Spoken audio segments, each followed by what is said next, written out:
नमस्कार, न्यूज 18 उत्तर प्रदेश उत्तराखंड आप देख रहे हैं। आपके साथ मैं हूं चांदनी धवन और वक्त हो गया है खबर 1 मिनट का, यानी कि 1 मिनट में खबरों का पूरा विश्लेषण।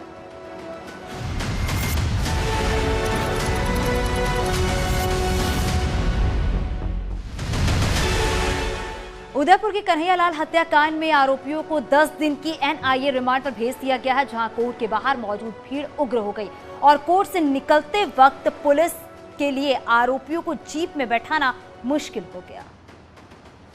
उदयपुर में कन्हैयालाल हत्याकांड मामले के आरोपियों को एनआईए स्पेशल कोर्ट में पेश किया गया।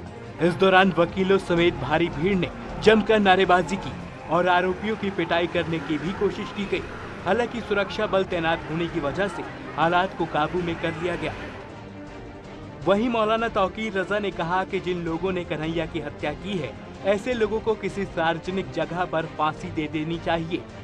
मैं बिल्कुल, उन्होंने अपराध करना और बात है, गुस्से में झगड़ा हो गया, हमने गुस्से में कत्ल कर दिया, ये एक बात है। लेकिन पूरी प्लानिंग करके, प्लान है सारा, और पहले वीडियो बनाई और उस वीडियो को बाद में जारी किया कत्ल करने के बाद। इसका मतलब यह है कि आप मुनज़्ज़म साजिश रच के आए, आपने पूरा प्लान किया। आपको फांसी से भी बड़ी जो सजा हो सकती है वो दी जानी चाहिए। सरेआम ऐसे लोगों को फांसी दी जानी चाहिए। हम उनके लिए सख्त से सख्त सजा की मांग करते हैं। एसपी विधायक और अपना दल कमीरावादी की नेता पल्लवी पटेल लखनऊ में पुलिस हिरासत में ले लिया गया। वो अपने समर्थकों के साथ इंदिरा गांधी प्रतिष्ठान जा रही थी, जहां उनकी बड़ी बहन और केंद्रीय मंत्री अनुप्रिया पटेल ने पिता डॉक्टर सोनेलाल पटेल की जयंती पर कार्यक्रम का आयोजन किया। पुलिस ने दोनों पक्षों के बीच टकराव रोकने के लिए फैसला लिया। दरअसल अपना दल के संस्थापक सोनेलाल पटेल की जयंती समारोह को लेकर दोनों गुट आमने सामने दिखे। अपना दल कमेरावादी की राष्ट्रीय अध्यक्ष कृष्णा पटेल और पल्लवी पटेल ने जयंती मनाने की अनुमति न दिए जाने को लेकर निशाना साधा और इसके लिए अनुप्रिया पटेल को जिम्मेदार बताया। जो आज अनुप्रिया ने ये गंदगी की है वो माफ करने लायक नहीं है। किसी ने सच ही कहा है कि विश्वास एक बार करना चाहिए लेकिन माफ 100 बार कर देना चाहिए, लेकिन आज अनुप्रिया की ये गलती माफ करने लायक नहीं है। वहीं अनुप्रिया पटेल के पति आशीष पटेल ने इस पूरे वाक्य को सोची समझी चाल करार किया। उन्हें ये पता था कि चूंकि एक पार्टी को परमिशन मिल चुकी है तो दूसरी पार्टी को। प्रधानमंत्री नरेंद्र मोदी जुलाई में बुंदेलखंड एक्सप्रेसवे का लोकार्पण करेंगे। सरकार का दावा है कि बुंदेलखंड एक्सप्रेसवे चित्रकूट, बांदा, हमीरपुर और जालौन जिले के चौमुखी विकास के लिए मददगार साबित होगा। एसीएस होम और UP industrial expressway development authority के मुख्य कार्यपालक अधिकारी अवनीश कुमार अवस्थी चित्रकूट पहुंचे और बुंदेलखंड एक्सप्रेसवे का दौरा किया। मौके पर जाकर एक्सप्रेसवे के काम का जायजा लिया। इस दौरान उनके साथ जिला अधिकारी, पुलिस कमिश्नर, अपर पुलिस महानिदेशक और तमाम पुलिस अफसर मौजूद रहे। इसके अलावा ठेकेदार और अफसरों को भी बुलाया गया। अवनीश अवस्थी ने निर्देश दिए कि जल्द से जल्द एक्सप्रेसवे का निर्माण पूरा किया जाए। 2022 में लगभग 28 महीने में इस एक्सप्रेसवे का निर्माण पूरा हुआ है और फिनिशिंग टचेस अभी दी जा रही हैं। तो लगभग ये कह लीजिए कि 36 महीने के काम को 29-30 महीने के अंदर ही पूरा जो कर लेना है 6 महीने पहले, ये बहुत बड़ी बात है। माननीय मुख्यमंत्री जी का विजन था कि इस बुंदेलखंड एक्सप्रेसवे को बनाया जाए, जैसा भी कमिश्नर साहब और डीएम साहब बता रहे हैं। अगर ये एक्सप्रेसवे को और प्रचारित किया जाएगा, इस एक्सप्रेसवे के किनारे इंडस्ट्रियल डेवलपमेंट को आगे बढ़ाया जाएगा। शाहजहांपुर में सिलेंडर से लगी आग में 3 महिलाओं की मौत हो गई है। घर में रविवार को शादी थी जिसकी तैयारी की जा रही थी, लेकिन एक ही झटके में खुशी मातम में बदल गई। बारात से पहले आए मेहमानों के लिए गैस चूल्हे पर 3 बुजुर्ग महिलाएं खाना बना रही थी। इसी दौरान अचानक गैस लीकेज होने से गैस सिलेंडर में आग लग गई और जब आग लगी तो ये खुद के बचाव के लिए भाग भी नहीं पाई और रसोई में मुन्नी देवी, नीलम देवी और गंगा देवी आग की लपटों में घिर गईं। आग से बुरी तरीके से झुलसने के बाद तीनों महिलाओं की मौके पर ही दर्दनाक मौत हो गई। अब शादी के घर में कोहराम मचा हुआ है, वहीं गांव में मातम छाया हुआ है। मौके पर पहुंची पुलिस ने शवों को कब्जे में लेकर पोस्टमार्टम के लिए भेज दिया। मेरठ में इंटरनेशनल ड्रग्स माफिया तस्लीम के काले साम्राज्य पर एक बार फिर खाकी कहर बनकर टूटी है। पुलिस ने तस्लीम की 2 करोड़ की संपत्ति को कुर्क करने की कार्रवाई की। ये कार्रवाई थाना रेलवे रोड इलाके में हुई। इससे पहले भी तस्लीम की 2 बार प्रॉपर्टी सीज की जा चुकी है। पश्चिमी उत्तर प्रदेश में नशे का धंधा ऑपरेट करने वाले तस्लीम की अब तक 4.5 करोड़ की प्रॉपर्टी कुर्क कर ली गई है। ये 3 दुकानें आज 14 के अंदर करी जा रही हैं कुर्क, जिनकी वर्तमान में जो कीमत है 2 करोड़ से भी ज़्यादा है। और भी हम चिन्हित कर रहे हैं कि कौन कौन सी प्रॉपर्टी है जो उनके नाम पे हैं, उस पर हम कार्रवाई करेंगे। कितने मुकदमे तस्लीम पर हैं और अब तक कितने करोड़ की इसकी संपत्ति कुर्क की जा चुकी है? अब तक 4.5 करोड़ से भी ज़्यादा की जो प्रॉपर्टी हम सीज कर चुके हैं और अलग अलग थानों में 50 से भी ज़्यादा उन मुकदमे पंजीकृत है। तस्लीम पिछले 2 दशकों से पश्चिमी उत्तर प्रदेश के अलग अलग जिलों में नशे का सिंडिकेट चलाता रहा है। आप देख सकते हैं तस्लीम की प्रॉपर्टी पर पुलिस एक्शन ले रही है, इसको कुर्क कर रही है। 2 करोड़ की संपत्ति आज पुलिस इसको कुर्क कर रही है। मैं आपको बता दूं कि तस्लीम अंतर्राष्ट्रीय ड्रग तस्कर है, जिस पर 53 से ज्यादा मुकदमे दर्ज है और कई बार अंतर्राष्ट्रीय यात्रा वो कर चुका है। पुलिस पहले ही खंगाल रही थी कि कहां उसके कनेक्शन है विदेशों में। अपराधियों पर पुलिस और प्रशासन का एक्शन लगातार जारी है। अब सीतापुर में पुलिस ने भूमाफिया की 3 करोड़ की संपत्ति कुर्क की है। प्रशासन अब तक मुजीब अहमद की 1 करोड़ से ज्यादा की संपत्ति जब्त कर चुका है। यह संपत्ति अपराध से अर्जित की गई थी। उसने पत्नी और नौकर के नाम संपत्ति कर रखी थी। फिलहाल प्रशासन मुजीब की दूसरी संपत्तियों का ब्यौरा जुटा रहा है और जल्द ही उसे भी कुर्क किया जाएगा। देखिए, जनपद सीतापुर के चिन्हित भूमाफिया पेशेवर अपराधी मुजीब अहमद, जिसके विरुद्ध पूर्व में कई अभियोग पंजीकृत हैं, इसमें गैंगस्टर अधिनियम के अंतर्गत कार्रवाई भी शामिल है कि आज ग्राम रायपुर, थाना रामकोट क्षेत्र अंतर्गत और शहर क्षेत्र में अचल संपत्तियां धारा 14 एक गैंगस्टर अधिनियम के अंतर्गत जब्त की जा रही हैं। इनकी अनुमानित मार्केट वैल्यू लगभग 3.25 करोड़ से 3.5 करोड़ के बीच में आंकी गई है। इसके पहले भी इस माफिया के हम लोगों ने कई चल और अचल संपत्ति जब्त कर चुके हैं, जिसकी अनुमानित मार्केट वैल्यू लगभग 100 करोड़ रुपए की बताई जा रही है। रायबरेली के एक थाने में करीब घंटों तक किन्नरों का विवाद चलता रहा। सैकड़ों की संख्या में किन्नरों ने थाने पर कब्जा जमाए रखा, जिसकी वजह से दूसरे फरियादियों को भी परेशानियों का सामना करना पड़ा। दरअसल गुरु गद्दी को लेकर किन्नरों का आपसी विवाद हो गया। रायबरेली के प्रस्तावित किन्नर सम्मेलन में अयोध्या के किन्नर गुरु को नहीं बुलाया गया। अयोध्या के किन्नर गुरु किन्नर कल्याण बोर्ड की अध्यक्ष राज्य मंत्री दर्जा प्राप्त सोनम चिश्ती के भी गुरु हैं। सोनम चिश्ती को जब मालूम हुआ कि उनके गुरु को रायबरेली सम्मेलन में गद्दी नहीं दी जा रही, तो वो सैकड़ों की संख्या में किन्नरों को लेकर यहाँ पहुँच गयी। सोनम चिश्ती ने मिल एरिया थाना में डेरा जमा दिया। उसी समय रायबरेली का भी किन्नर समाज थाने पहुंच गया। दोनों पक्षों में विवाद हो गया। 12 घंटे से ज्यादा समय तक थाने पर कब्जा जमाए रहे। आखिरकार शाम को ये तय हुआ कि अखिल भारतीय किन्नर समाज की बैठक में गुरु गद्दी का मामला रखा जाएगा।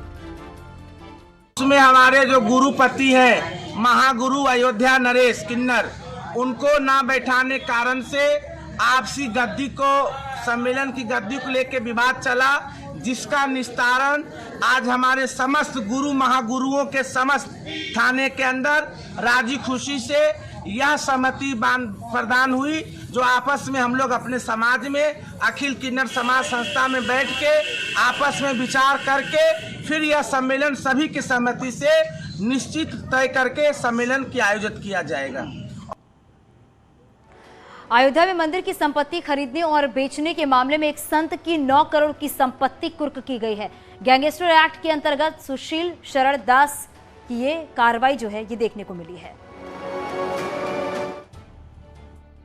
गैंगस्टर एक्ट में जेल में बंद सुशील चरण दास की लगभग 9 करोड़ रुपए की संपत्ति कुर्क की गई है।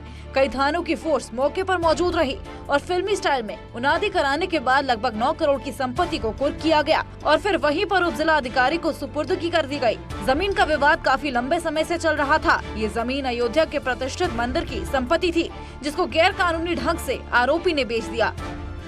सुशील शरण दास, चेला त्रिभुवन दास, निवासी साकेत भवन वासुदेव घाट, थाना कोतवाली अयोध्या, जनपद अयोध्या की चल अचल संपत्ति कुर्क की जाती है, जिसमें इनकी जो जमीन है उसके रिसीवर हम हैं और जो इनकी गाड़ी है उसके रिसीवर कोतवाल साहब खुद हैं। तो आज इसको कुर्क किया गया है। अभी वहीं उन्नाव में भी युवती की हत्या के आरोपी एसपी नेता के बेटे की 3 करोड़ से ज्यादा की संपत्ति कुर्क की गई। पूर्व राज्य मंत्री और एसपी नेता फतेह बहादुर सिंह के बेटे रजौल सिंह पर ये कार्रवाई की गई। चित्रकूट के जिला अस्पताल में एक डॉक्टर को मौत के बाद मनचाही जगह तैनाती दी गई है। डॉक्टर जीवन रहते प्रयागराज में पोस्टिंग चाहते थे, लेकिन उनके गुजर जाने के बाद ऐसा हुआ।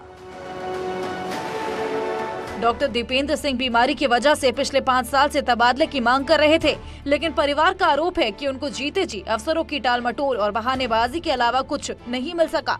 लेकिन उनके 13वें हो जाने के अगले दिन शासन ने शनिवार को उनका तबादला चित्रकूट से प्रयागराज के मोतीलाल नेहरू मंडलीय चिकित्सालय पर कर दिया। दिवंगत डॉक्टर को यहां सर्जन के पद पर तैनाती की गई थी। हालांकि जिला अस्पताल के CMS सुधीर शर्मा का कहना है कि डॉक्टर की मौत की खबर शासन के संज्ञान में नहीं थी।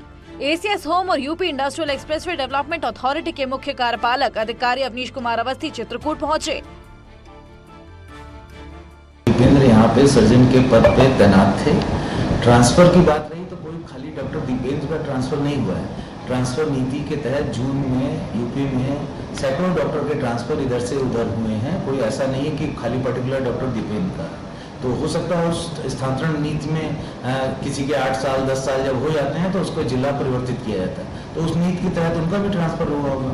मृत्यु के बारे में ये कहना है कि आज तक उनके घर वालों ने मुझे जिला अस्पताल में आज तक सूचना नहीं दी है कि उनकी मृत्यु हो गई। तो जब शाहजहांपुर में जल जीवन मिशन में नौकरी के नाम पर ठगी का खुलासा हुआ है। पुलिस ने साउथ सिटी कॉलोनी में छापा मारकर 2 शातिरों को गिरफ्तार किया है। ये दोनों जल जीवन मिशन में नौकरी के नाम पर कई लोगों को चूना लगाकर लाखों की ठगी कर चुके हैं। पुलिस ने दोनों आरोपियों के पास से सैकड़ों जल जीवन मिशन की टी-शर्टें, डेस्कटॉप, प्रिंटर और फर्जी नियुक्तियों के लेटर के अलावा 2335 लोगों की लिस्ट भी बरामद की है। चौंकाने वाली बात यह है कि सभी ठग लखनऊ के हजरतगंज में ऑफिस खोलकर कई जिलों के युवाओं से ठगी कर चुके हैं। पुलिस ने दोनों के खिलाफ केस दर्ज कर जेल भेज दिया है और इस गैंग के दूसरे सदस्यों का पता लगाने में जुट गई है।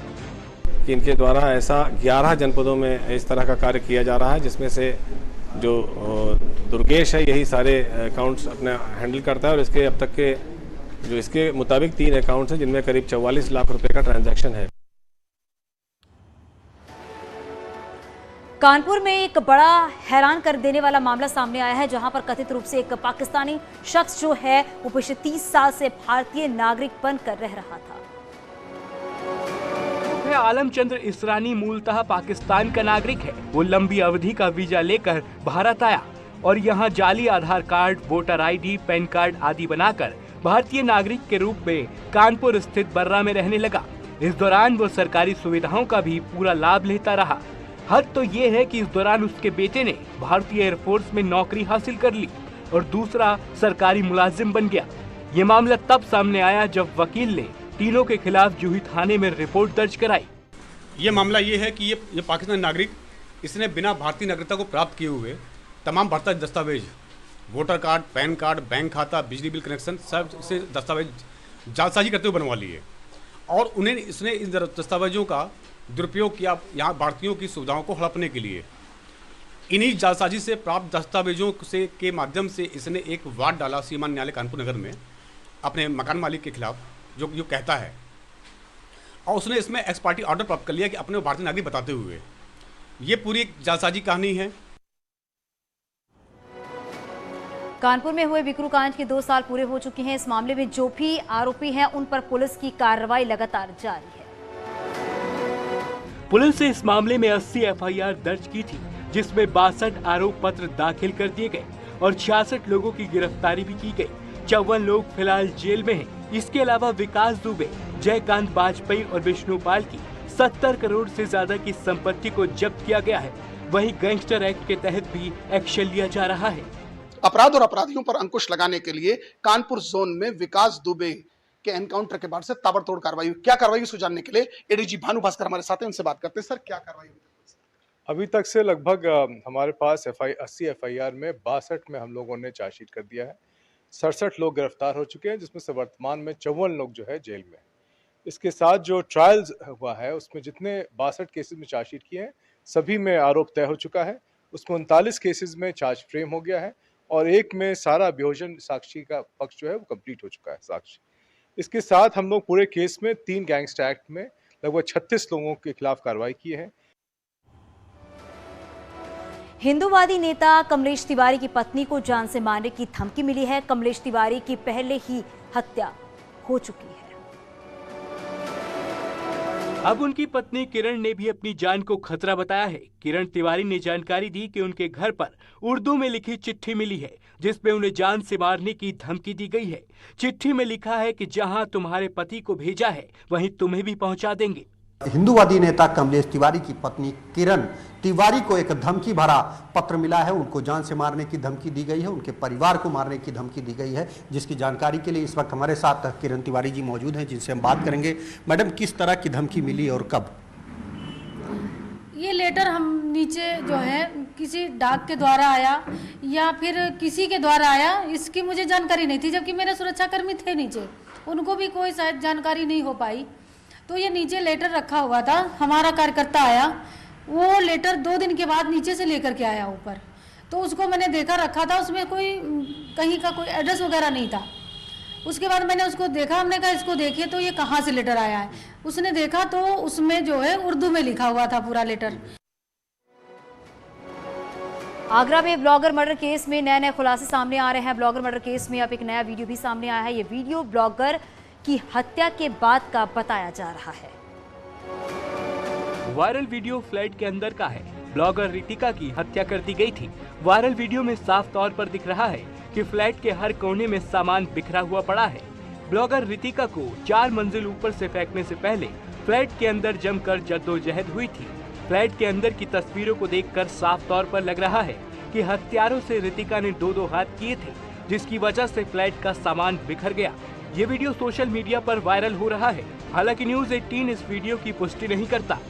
इसी फ्लैट नंबर 404 में रितिका अपने लिव इन पार्टनर के साथ रहती थी और हत्या के बाद जो वीडियो वायरल हुआ है उसमें साफ तौर पर देखा जा सकता है किस तरह से फ्लैट के अंदर पूरा सामान बिखरा हुआ है। घरेलू जो सामान होता है पूरी तरह से फ्लैट के कोने कोने में बिखरा हुआ वीडियो में दिखाई दे रहा है। कुछ लोग भी दिखाई दे रहे हैं। तो कुल मिलाकर यह है कि जो रितिका की हत्या हुई थी उस वक्त रितिका ने तमाम संघर्ष किया हुआ, क्योंकि जिस हिसाब से जो हालात हैं फ्लैट के, जो सामान बिखरा हुआ है, उससे साफ जाहिर होता है कि मरते मरते रितिका ने हत्यारों से संघर्ष किया था।